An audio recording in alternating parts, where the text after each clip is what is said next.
please identify yourselves and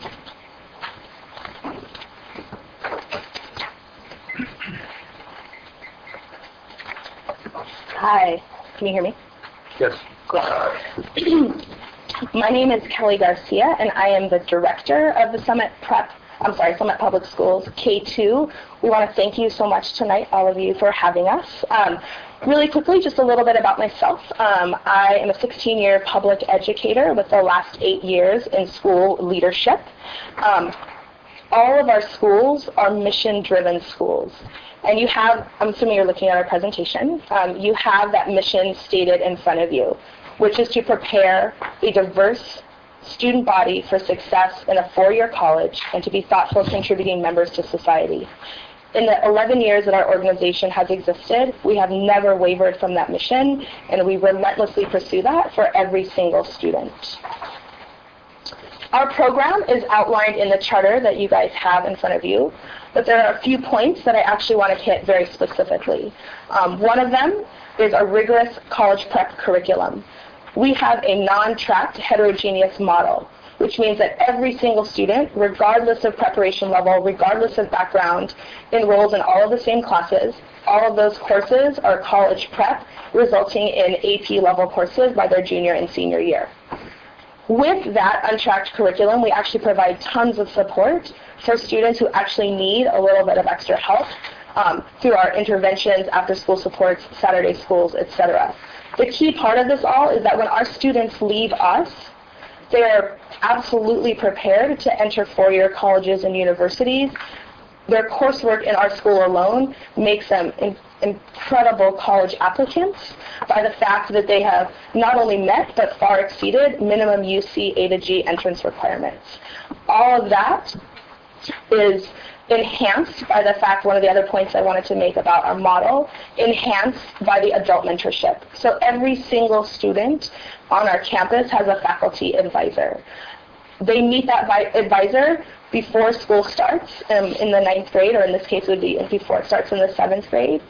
And they are associated with that faculty member for their entire career in our schools. That person meets with them every day. That person meets with their family semi-annually and annually. That person is their connection to the school, who guides them, who shapes them, is their academics guidance, their social emotional support, their adjustment to middle school and high school. And I actually think it's because of those two key pieces, both the academic program and the consistent adult mentorship, which has actually led to our track record of success. So yes, we're bringing a new school to West County, but we've been in existence for 10 years, and we have 6 really successful schools operating elsewhere in the Bay Area. Our results speak for themselves.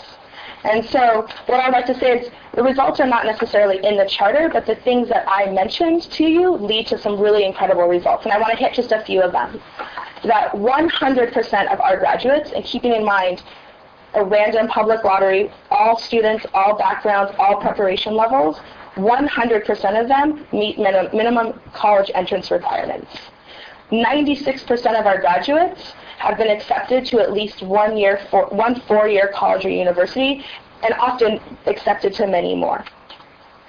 90% of our Latino students who graduate in 4 years are ready for college. Our preparation with African American students is 100%.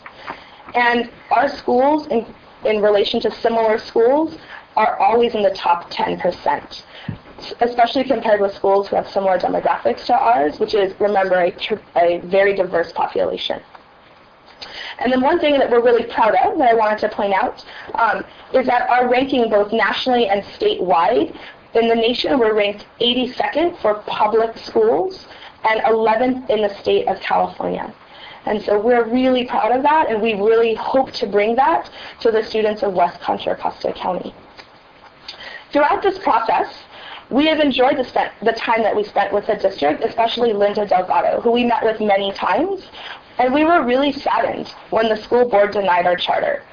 We were especially sad for 2 reasons. Number one, we have 6 very similarly written charters that have been approved by districts, counties, and the State Board of Education. We are confident that it is a legally compliant charter. The second reason is that the board denied our charter for 2 reasons that were not findings of the official findings of the district staff. And we understand that politics are involved, but that was hard for us. And now I'm going to introduce Diego Arambula, who works on our growth team, and he's going to actually talk about those 2 specific reasons that we were denied. Thanks, Kelly. I'm Diego Arambula, the Chief Growth Officer for Summit Public Schools. Kelly got the fun part of the job, talking about what has gone well with our schools. I get the not as fun part, talking about why we're standing here today. There were 2 things that the school board talked about at the August 12th hearing that, as Kelly said, were not issues that the district staff had raised with us when they offered a conditional approval to the district, which the district then rejected. They talked about 2 issues. They said that 1, we didn't have a transportation plan that was adequate, and second, that we wouldn't be able to recruit a similar student population to that of the district, which is a stated goal in our charter and part of our mission. As you can see in the slides in front of you, and these are the same facts that we put in front of the district, our schools have again and again shown, from East San Jose to Daly City, an ability to reflect the district in which they reside. We actively target our recruiting to ensure that we are reflecting the district when it comes to ethnicity, socioeconomic status, language learner status, etc. We've put this data in front of the district. We've put it in front of you. We clearly believe that this is part of our goal and part of our mission, and we have time and again shown that we're able to do it.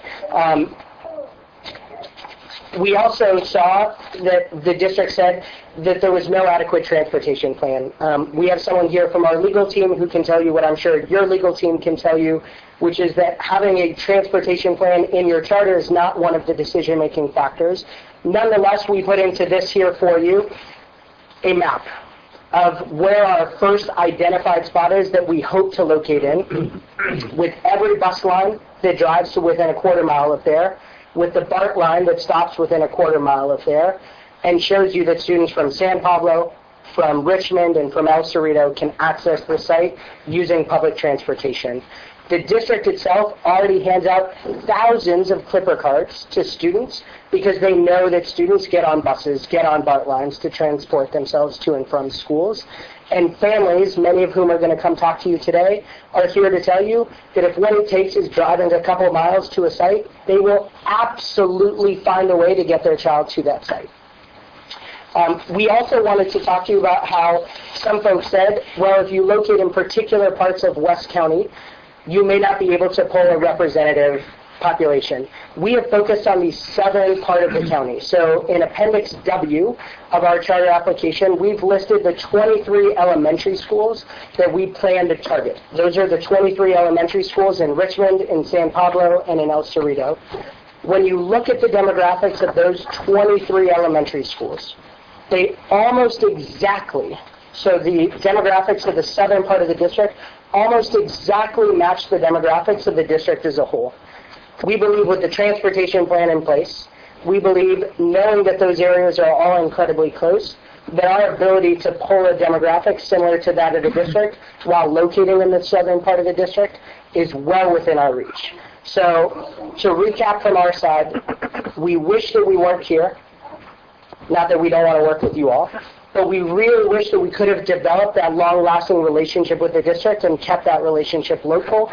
We talked with them multiple times, met with multiple board members to talk about opportunities for collaboration, discuss that with Linda Delgado as well. We are confident that we're going to run a school, and a great school in West Contra Costa. We're also confident that we will continue to reach out to the district and to other schools to collaborate and find ways to make sure that our school is great for the 700 kids who go there, grades 7 through 12, but that we can also have an impact on schools outside of ours. Thanks for your time. Thank you, Mr. Romeo, and thank you.